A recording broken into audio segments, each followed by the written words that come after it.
The Magic City lights, the Magic City nights, think it's sweet. Find out what Magic City like. You already know, Ant. What up, Ant? Talk that shit.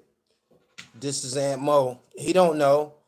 Welcome back, Georgia Roll Mo, real ones know. This is the Coming to America film review. Had a couple people hit me up, yo, where the review at? Thought you said you're doing a review for Coming to America. Alright, here you go. First off, let me say this, man. The movie came out 87, 88, 33 years later. The stars of that movie are more than twice the age they were back then. You can't expect that this movie is gonna be on the same level as that movie. So with that being said, you have to go into this movie and let it be its own standalone movie. It's a movie that stands alone. It's for a new generation. We're a little bit older than we were back then, and the times are different, so you gotta take it as that. Now let me first off say I like the movie. I thought it was a good movie. I thought they did it about as much as they could do. They incorporated a lot of the things that's going on within society. You know, a lot of the talking points that are popular today as far as women's rights and equal rights and women empowerment and all these things. I thought they did that a lot, which is cool. You know, you want to be socially relevant with these types of films, and that's cool. The movie, the outfits were great. Everyone had great outfits. The design and wardrobe was beautiful. A lot of new young black actors I never saw before. Beautiful. A lot of young beautiful women in the movie. Beautiful black women in the movie. I thought it was a great movie.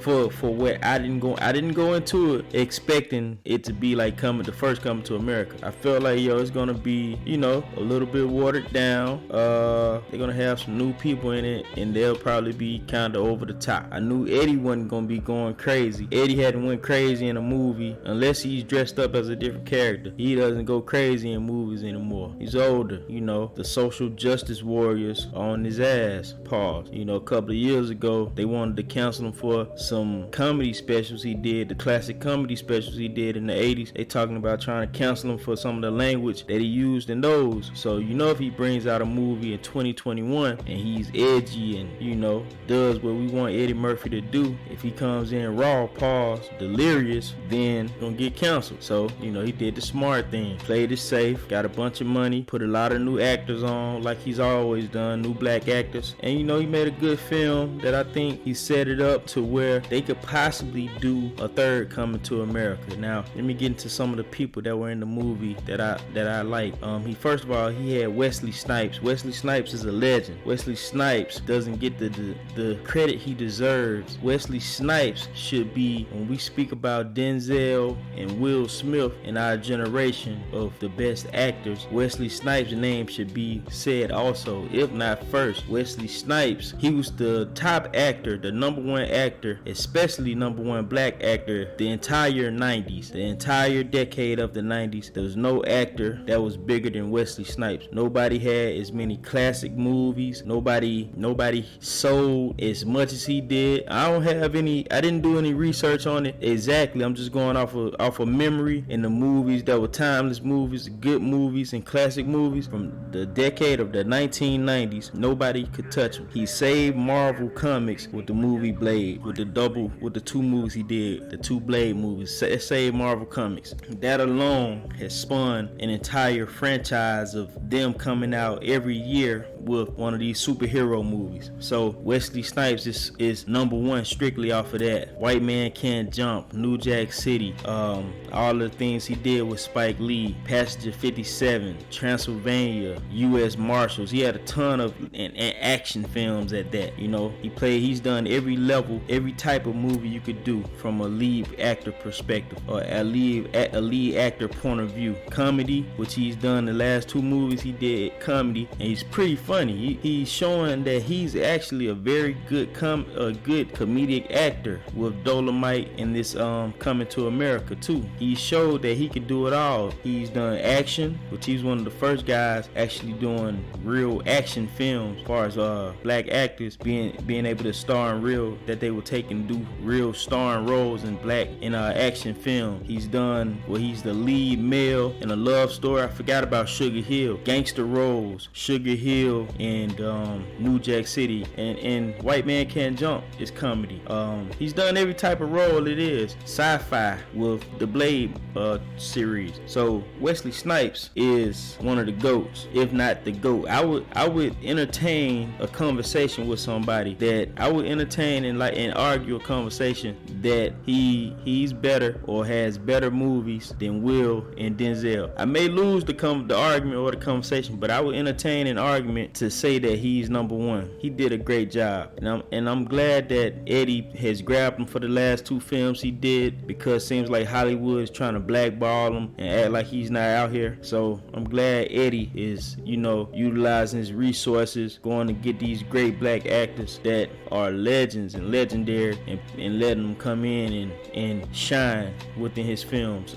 Arsenio Hall, another legend who doesn't get the credit he deserves. I was watching the interview he did on the Breakfast Club, and Arsenio Hall, if I was to speak with a young comic, I would tell them to watch Arsenio Hall and study Arsenio Hall. Arsenio Hall is the type of guy I would tell a young comic to study him, to see how they should carry themselves when doing media and doing interviews, even watching him doing interviews, so they can learn how to, just be a professional comedian. He's funny. He's had standout roles in a couple of movies that he's done with Eddie Murphy. He had a groundbreaking nighttime talk show where he really shed a lot of light and gave a lot of hip hop artists their chances to come and be human and speak about topics or what they were dealing with. He allowed that because of the mainstream media, when it came to gangster rap and hip hop of the late 80s, early 90s, they just put it in this box and act like the guys were just animals, and they painted the picture that their music was,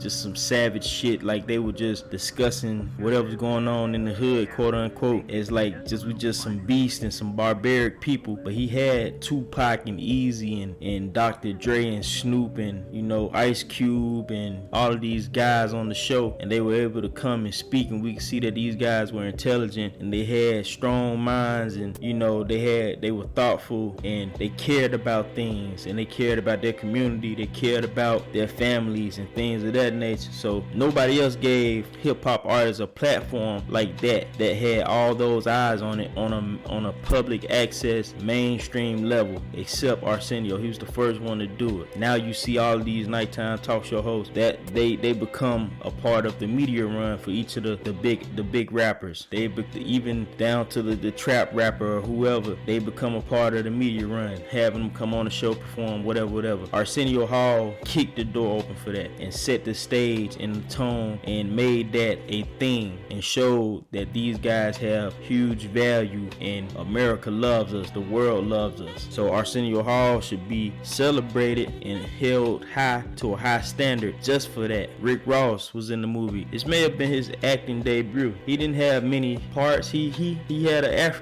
played an African general or military soldier, and he had to use an African accent. It wasn't the best accent, but he did it, and I like that. Rick Ross trying to do different things. They filmed the movie at his house. Big time. That's a big time step up or big time credit to have your home used as a set of a major film. So shout out to Rick Ross. It's the former Holyfield estate. Shout out to Rick Ross for that, man. Tiana Taylor. Oh my God, Tiana Taylor. Tiana Taylor is bad as hell. She better than a 2-year-old. Tiana, I'm glad I never met Tiana Taylor, cause I probably had Tiana Taylor pregnant 5 or 6 times by now, man. She better than a 2-year-old. I was thinking about that. I said, damn, Iman Shumpert. She would Iman Shumpert. Like she bad enough to have an all-star. Like she bad enough to have like an all-star or MVP type nigga, like a Super Bowl, a nigga that's in the Super Bowl MVP or like a league MVP. Like she that bad. Like she bad enough to have a nigga that won a Grammy before. Like she got the nigga who like can't even get no burn. Like he don't get no he don't get in the game. Like the nigga, you know what I mean? I like him, man. Like I rock with him, but like damn, like she could have, you know what I mean? Like she kind of like too bad to be with dog. Like, you know what I'm saying? And I said, damn, you know what? He probably like we didn't know how crazy she was, like how bad she really was, cause she always wore the big clothes and she kind of like was on some like TLC type time. So he knew how bad she really was and like what type time she was on, right? So I was like, damn, you know, she may be to blame for why this nigga can't get off the bench. Like why this nigga ain't, why he ain't popping like that. Like, cause he already had, he knew he had at the house. He ain't had no motivation to shoot 1,500 jump shots a day and do 2-3 hour dribble drills and get up at 5 in the morning and hit weights and be on that Kobe shit. Like he probably like, man, fuck all that Kobe shit, man. My bitch bad as hell. Like this nigga ain't had no motivation to do. He already got a bad bitch, like riding the bench. So you know what I mean. But shout out to Iman and Tiana, man. Tiana bad as hell. She didn't have a lot of roles. She performed a little bit, but she looked amazing, man. She did a good job too. She's a very talented sister. Everybody looked good. Everybody did good. All of the people he brought back looked good. James Earl Jones is like 90 something, and he looked good. I was happy to see him. He had Gladys Knight perform in the movie. They had Gladys Knight perform. I love to see that. I love Gladys Knight. They had En Vogue perform, and we don't hear enough about En Vogue legends, the first divas of R&B female groups as far as my generation goes.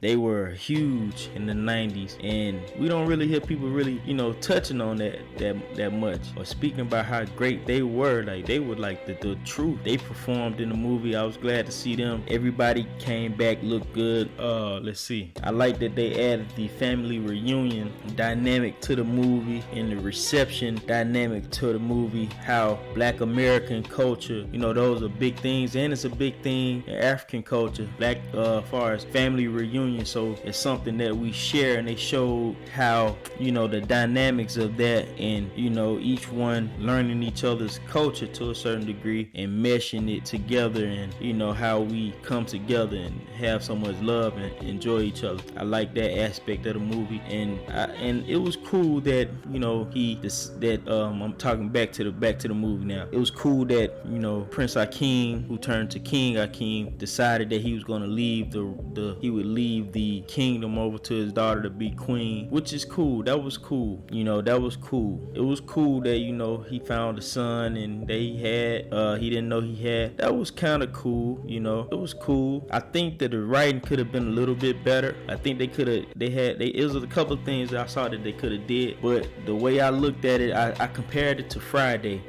Because the second Friday, next Friday, wasn't as good as the first one. But what they did was added new characters and a couple of new storylines, possible storylines. So when they came out with Friday After Next, it was 10 times better than next Friday, in my opinion. It wasn't as good as the first Friday. The first Friday was just classic because it was the first one. The third one was better than next Friday, and it had the storylines that we knew that we had built in next Friday with the uncle and his, you know, with Day Day, and you know what I mean? You know, we already had Pops and whatever, but they had new storylines added into the movie. We had Pinky and you know, added to the movie in the second one. So it was cool. It was a good look from that standpoint. So it was cool. And I think they could do that if they do a third Coming to America. I think that they could possibly, you know, they've got new storylines added, new characters added, I should say, to create more storylines. And I think they could do another one. And just like they did with the film Creed, it had been 20 years since they had done a Rocky, maybe 20 plus years since they had done a Rocky, and they came out with Creed, and then they came out with a second Creed. Now I think they're gonna have a third Creed. So they created something and turned it into a whole nother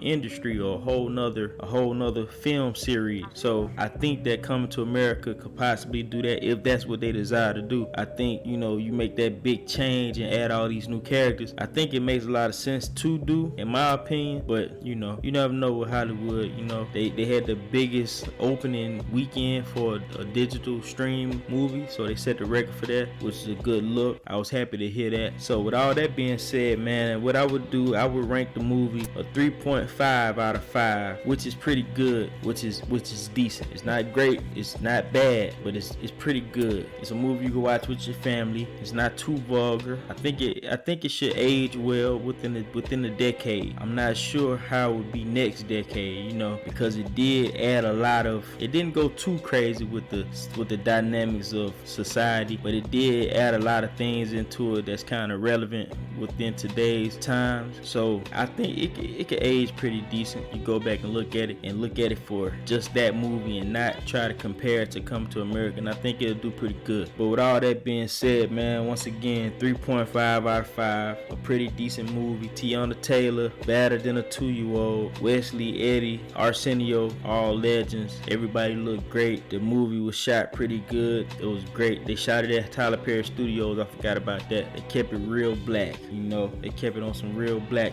shit. You dig? But with that being said, like, share, subscribe to the channel. Georgia Road Mo, real ones know. Gone. The Magic City lights, the Magic City nights, think it's sweet. Find out what Magic City like.